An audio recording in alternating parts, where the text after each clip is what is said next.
অহংকারের তাচ্ছিল্যে হোলির রাজা। তুমি গর্বিত ও অহংকারী তখনই যখনই তোমার পারা দক্ষতা বা পটুতা অন্যের পারা দক্ষতা বা পটুতাকে জব্দ করিয়া, অস্বীকার করিয়া, তাচ্ছিল্য করিয়া নিজের প্রতিষ্ঠা করিতে চায়। আর তুমি যতই এমনতর করিবে, তোমার পারকতা তোমাকে ততই হোলির রাজা করিয়া গাধায় চড়াইয়া পথে পথে ভ্রমণ করাইবে। মানুষের জীবনের সম্রাট ছোট বা নিচু তোমার কাছে আসিয়া যেন কিছুতেই বুঝিতে না পারে সে বা তাহারা ছোট ও নিচু, বরং তোমার সহচর্যে ও সাহায্যে তাহারা যেন দেখিতে পায় সম্মুখেই বিস্তৃত রাজপথ, যাহা ধরিয়া চলিলে মানুষ হেলায় বড় ও প্রবীণ হইতে পারে। আর একটা তোমার স্বভাবসিদ্ধ হোক, দেখিবে মানুষের জীবনে তুমি সম্রাট হইয়া থাকিবে। সহানুভূতি উদ্রেকে যদি বেঁচে থাকা ও বৃদ্ধি পাওয়ার ক্ষুধা মানুষকে আকুল করিয়া না তুলিত, তবে কাহারও প্রয়োজনে কেহই লাগিত কিনা সন্দেহ। তোমার কাছে কেহ আসিলে তাহাকে দুঃখের কথা শুনাইয়া তার বেঁচে থাকা ও বৃদ্ধি পাওয়াকে অবসন্ন করিয়া তুলিও না, বরং তাহাই করো, তাহাই বলো, যাহাতে সে উদ্দীপ্ত ও উন্নত হয়। দেখিতে পাইবে নিয়ত দুঃখের কথায় কাহারও সহানুভূতির উদ্রেক করিতে হইবে না। মানুষের শত উৎসারিত সহানুভূতি তোমাকে আনন্দিত করিবে। তোমার এতটুকু দুঃখ মানুষ সহ্য করিতে নারাজ হইয়া তার অপনোদনে আপ্রাণ হইয়া উঠিবে। অন্যায়কারীর অপদস্থকরণে তুমি দোষ বা অন্যায়কে তাচ্ছিল্য করিও, কিন্তু দোষী বা অন্যায়কারীকে ঘৃণা করিও না। তা যদি করো, দেখিবে যেমন করিয়া ঘৃণা করিয়াছ, যেমন করিয়া অন্যায়কারীকে অপদস্থ করিয়াছ, সেগুলি মূর্তিমান হইয়া তোমাকে আগলাইয়া ধরিয়া সেই রকম অপদস্থ, হাস্যাস্পদ, নির্যাতিত ও ঘৃণিত করিয়া তুলিবে। ভাব ও ব্যবহারে বেশ সাবধান হও।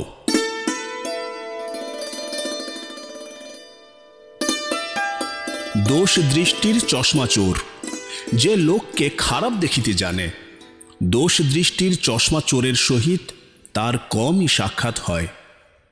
ঘৃণার অপঘাতে যদি কখনো কাহাকেও ঘৃণা করিয়া কোনো প্রকারে অপঘাত ঘটাইয়া থাকো, তবে এখনই তাহার সেবা, সহানুভূতি ও অনুসরণ দ্বারা তাহাকে মুক্ত করিয়া মঙ্গলের প্রতিষ্ঠা করিয়া তোলো।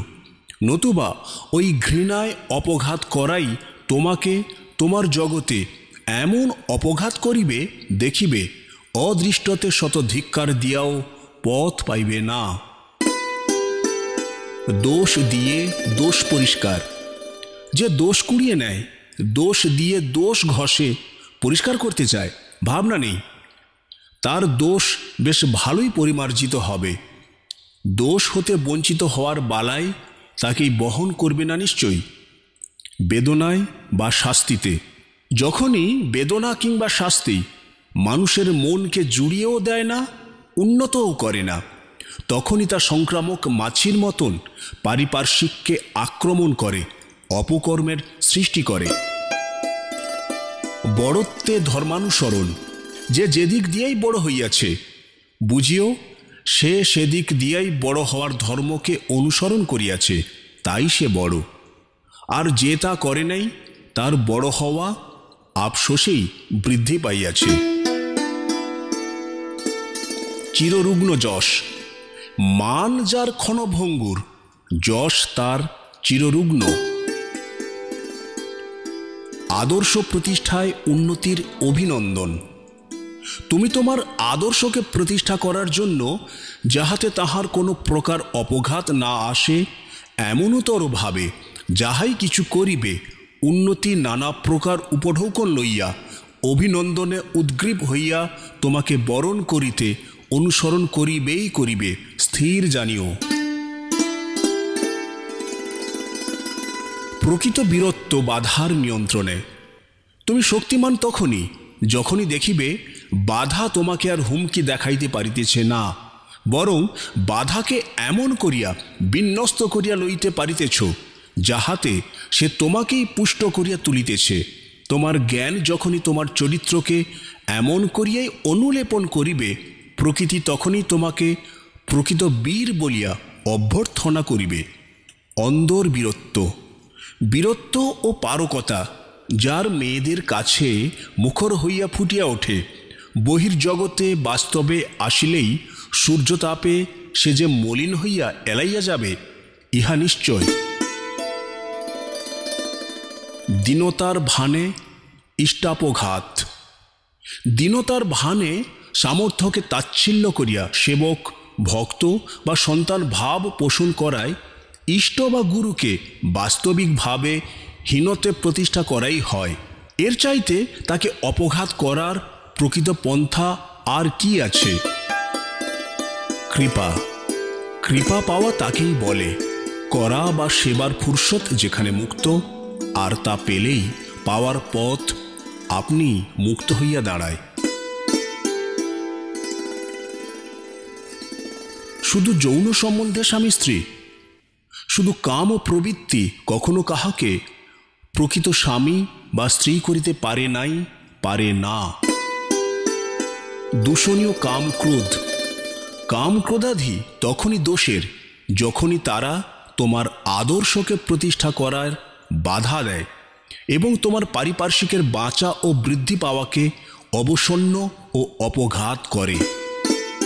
কাম ও লিপ্সার ডাইনি ডাক, যখনই দেখিবে শ্রেষ্ঠ ইষ্ট বা আদর্শের সংসর্গ হইতে দূরে সরিয়া পড়িতেছ, কাছে আসিলেও ভালো লাগিতেছে না, বা উদ্দেশ্য সত্ত্বেও তাহাদের সংসর্গের টান তোমাকে আকৃষ্ট করিতে পারিতেছে না, নিশ্চয় জানিও কাম ও লিপ্সার ডাইনি ডাক বা কল্পনা তোমাকে মুগ্ধ বেকুবের মতো লোলুপ করিয়া চলার পথ বিভ্রান্ত তমসা বরণে, চিন্তা বিহ্বল ব্যর্থ গর্বের মূঢ় মতিচ্ছন্ন আবেগ সংকুল করিয়া কলুষ হস্তে তোমার উন্নতির গলা টিপিয়া ধরিতেছে।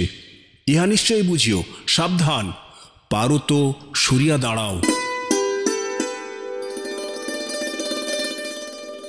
কাম ও লোলুপতায় মাতৃচিন্তা, তুমি কিছুতেই কাম ও লোলুপ দৃষ্টি বা ভাব সম্পন্ন হইও না। যদি তুমি কার্যত এমনতর কুক্রিয়াশীল নাও হইয়া থাকো, তোমার এই ধারাবাহিক কাম ও লোলুপতা তোমার চলন, চরিত্র, আচার, ব্যবহার ও লেগে থাকাকে এমনতর দুর্বল করিয়া দিবে। কারণ কাম ও চিন্তা মানুষের সত্তাকে এমনভাবে অধিকার করিতে পারে যাহাতে অন্য কোনো চিন্তা তাহাকে সরাইয়া তোমার সত্তাকে সেই দিকে আনত করাইতে পারিয়া ওঠে না। তাই তোমার উন্নতির বহু সম্ভাবনা ও উপকরণ থাকা সত্ত্বেও তুমি কিছুতেই কৃতকার্যতা বা কৃতার্থকে ধরিতে পারিবে না। ইহার ঔষধ দূরে থাকিয়া ভাব ও দৃষ্টিকে মাতৃচিন্তায় অনুরঞ্জিত করিয়া তোলা। বুঝিয়া দেখো, এমন হইলে এখনই সাবধান হও।